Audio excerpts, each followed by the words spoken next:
The worst part wasn't finding out.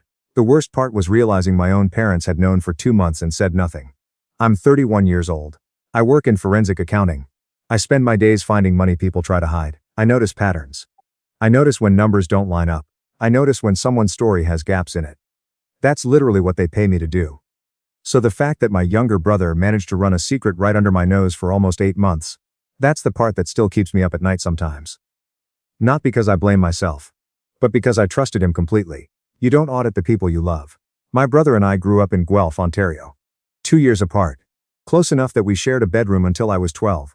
We played road hockey on our street every winter. We drove to Wasaga Beachtree every August with a cooler full of Coke and bad sandwiches. When our parents split up when I was 17, we leaned on each other in that quiet way that brothers do, not talking about it, just existing in the same space so neither of us had felt alone. When I moved to Kitchener for work at 26, he followed 2 years later. Not because of me, he said. There was a job opportunity, a change of scenery, a girlfriend who didn't work out. I helped him find a one-bedroom near mine. I lent him first and last, $4,000, and told him to pay it back whenever. He paid half of it back eventually. I never pushed for the rest. When I got engaged to my girlfriend in the fall of 2 years ago, he was the first person I called. Before my parents, before my friends. He was standing at the railing of his balcony when I got there, and when I told him, he smiled and said, "It's about time, man." We cracked open 2 bottles of Mill Street and sat out there until midnight talking about nothing and everything. That was October. By November, something had already started between him and my fiancée. I didn't find out until June. How I found out was almost mundane, which somehow made it worse. My fiancée and I had a joint savings account we'd opened to put money toward a house down payment. We were looking at places in Waterloo. Something with a backyard, nothing too big. I did the transfers every 2 weeks, she did the same. One evening I logged into the account to check our progress. We were getting close to the number we needed, and I saw a withdrawal I didn't recognize. Not large, just $90, but it wasn't mine. I asked her about it. She said it was for groceries, that she must have tapped the wrong card. I said okay, but I'm a forensic accountant. I looked anyway. There were 4 other transactions over the previous 3 months that I hadn't noticed. Small amounts, a coffee shops, a restaurant on King Street, parking downtown near my brother's building. The amounts weren't the point. The point was the pattern. I didn't say anything. I started paying attention instead. 2 weeks later I had everything I needed. Phone records. She'd left herself logged in on our shared iPad from when she visited and forgot to sign out. Photos on her camera roll from a cottage weekend I thought she'd gone on with her work friends. A text thread that went back to last November. I sat with it for 3 days. I went to work. I made coffee. I walked the dog. We had a 5-year-old lab, mostly mine, named after a hockey player I won't bother telling you about, because none of that matters anymore. I functioned. And I thought very carefully about what I was going to do. Then on a Thursday evening I drove over to my brother's apartment and knocked on the door. She was there. I'd checked his parking lot first. Her car was in guest spot 4. He answered the door in a t-shirt and track pants. Her jacket was on the hook behind him. I didn't raise my voice. I said, "I know, both of you." And I watched his face do something I don't have a word for. Not guilt exactly. It was more like relief, which was maybe the cruelest thing of all, because it meant the weight of keeping it had been bothering him. It had been a burden on him. She appeared behind him a few seconds later. She didn't say anything at first. Then she said my name. I said don't. And I left. I drove home. I let the dog out. I sat on the kitchen floor with my back against the cabinets for probably 45 minutes. Not crying, just thinking. The wedding was booked for the following September. The venue was a heritage property outside of Cambridge. I had put down a non-refundable deposit of $3,000 in February. I had already paid for the photographer. I had already ordered my suit. I did the math automatically. Because that's what I do. Then I called a locksmith. She still had a key to my place. I had her name taken off my lease agreement the next morning. She wasn't on the mortgage because the condo was mine before we got together. And I was grateful for that. I packed the things she'd gradually moved in, over 2 years, into 4 boxes, and left them in the hallway, outside my door, with a note that said, the boxes would be in the storage locker downstairs by Friday if she hadn't picked them up. The engagement ring had come back to me already.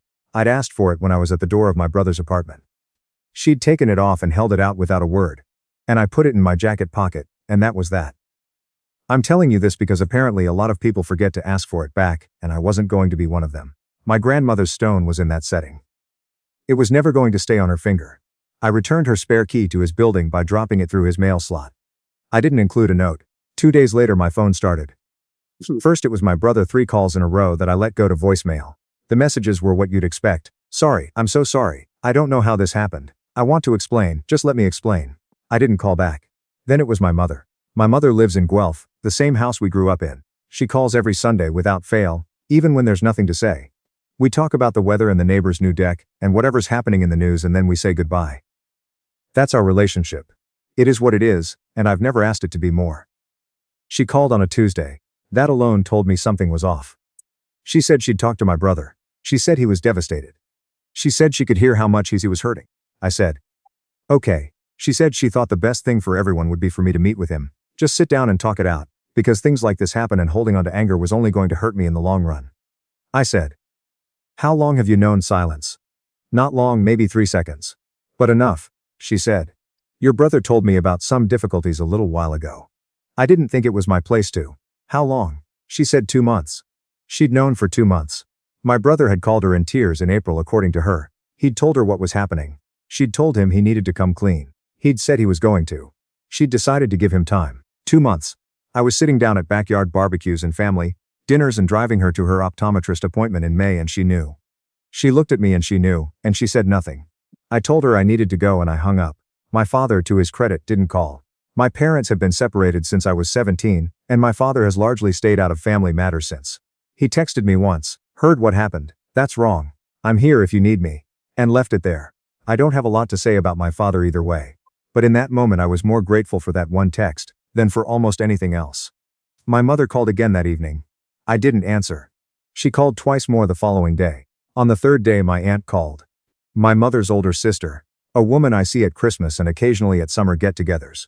Someone I've never had a personal conversation with in my life. She told me that family was family, and that my brother had made a mistake, and that I needed to think about what I was throwing away. I said, he didn't make a mistake, he made a choice. Every week for 8 months.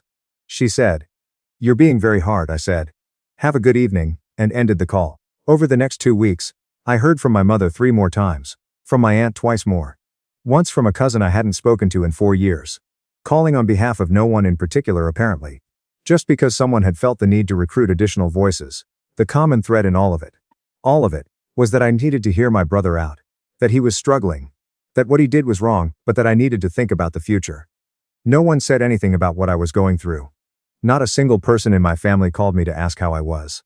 Not one of them said I'm sorry this happened to you. The one exception was my best friend from university, who drove up from Hamilton on a Saturday with a case of Bose, and sat on my couch. Watching hockey for 6 hours without asking me anything. He just showed up. That's the whole story. I started looking at my situation practically. Because that's what I know how to do. The condo was mine outright. I'd bought it before the relationship, paid it down aggressively. No shared mortgage, no shared debt between me and my ex-fiancée. The joint savings account I transferred out and closed. My contributions back to my account, hers wired to her. Everything clean. She didn't contest any of it, which honestly surprised me. I think she understood she wasn't in a position to. The $3,000 I'd put down on the venue was gone. The photographer fee, $1,500, was gone. The suit I kept. I called the florist and got 70% back, which I considered a small victory. I put the ring in a safety deposit box at TD. I wasn't ready to do anything with it. I canceled the wedding vendors one by one over the course of a week. And every single one of them was kind about it. In a way that made me feel briefly, oddly, cared for. Strangers being more decent to me than my own family. I had started looking at job postings in other cities a few weeks after everything happened. Not seriously at first. More just to see what was out there, the way you read real estate listings for cities you'll never move to. But there was a position with a firm in Vancouver. Forensic accounting, larger team, slightly higher pay. The cost of living was higher, but the work was interesting and the distance was the point, if I'm being honest about it. I applied. I got a call within 10 days. 2 video interviews, then a flight out for a third. They offered me the job in late July. I listed my condo the following week. The Kitchener market was still solid. I got 2 offers in 5 days and accepted one above asking. I want to be clear about the math because apparently this kind of thing gets questioned. The condo sold for $460,000. After paying out the remaining mortgage balance, legal fees and realtor commission, I cleared just under $200,000. I wasn't broke. I was the opposite of broke. I put most of it into a registered account and started looking at rentals in Vancouver's east side. I told almost no one I was going. My father knew. My friend from Hamilton knew. My manager knew. That was it. I booked my movers. I booked a flight. I donated or sold anything that didn't fit in a moving pod. I gave my dog a bath the morning of my flight. He was flying cargo, which I hated, but he arrived before I did, and was waiting for me when I got to the place I'd rented sight unseen in East Van, a main floor of an older house with a real backyard. owned by a retired couple, who were unfazed by large dogs. I remember standing in that empty backyard, on my first evening in Vancouver, with my dog running circles, in the grass. Press. The North Shore Mountains visible over the roofline in the last of the daylight. I'd eaten a burrito from a place on Commercial Drive that I'd been found walking the dog. My furniture hadn't arrived yet. I had a sleeping bag, a bowl for the dog, and my laptop. I felt, honestly, lighter than I had in a year.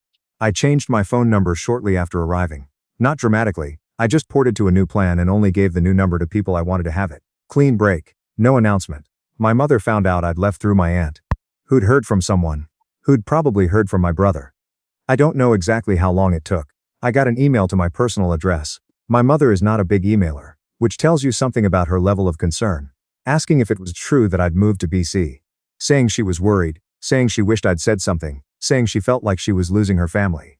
I read it a few times. I tried to find something in it about what I might be going through.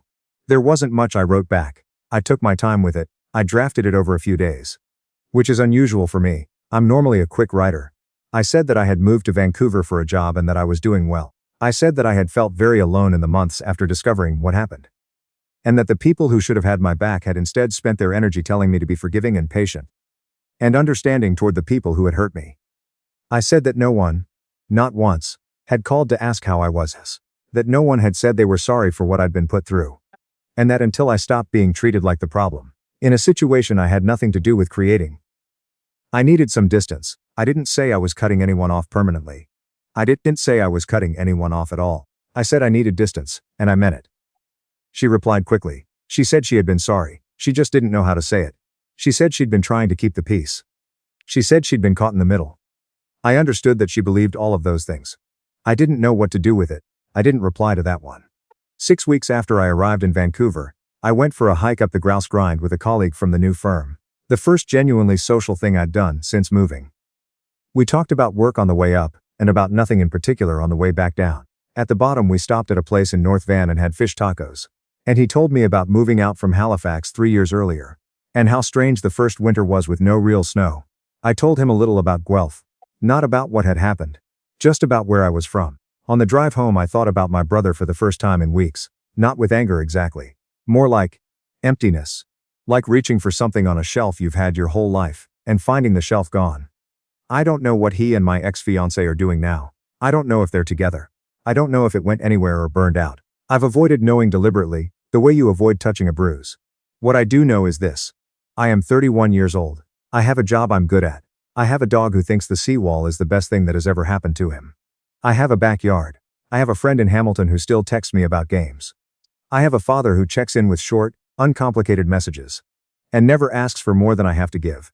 I have my grandmother's ring, still sitting in a safety deposit box at a TD branch on Broadway, because I have not figured out what to do with it yet, and I've decided that's fine. Not everything needs a resolution on a schedule. My mother and I are in a state that I'd describe as suspended. I respond to the major things. She had a procedure on her knee in the fall and I called when I heard. It wasn't a warm call, but it wasn't a cold one. She sounded a little surprised that I'd called. I was a little surprised too, if I'm honest. My brother has not reached out since September, which I think means he's finally understood something. I don't know what he understood. I hope it was the right thing. People ask me sometimes. Colleagues. The few new people I've let into my life out here. If I'm angry. If I regret how things went. If I wish I'd handled it differently.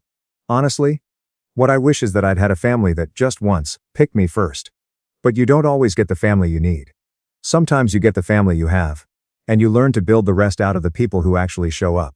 That's the part they don't tell you when you're a kid sitting on a bedroom floor in Guelph listening to your parents through the wall. They don't tell you that you're allowed to leave. That leaving isn't giving up. That sometimes the most dignified thing you can do is pack a moving pod and book a flight and build something complete. New somewhere, the mountains are visible, on a clear year day. And your dog can run in the yard, and no one expects you to forgive anything before you're ready. I'm not ready yet. Maybe I will be someday. But I'm okay. And right now that's everything.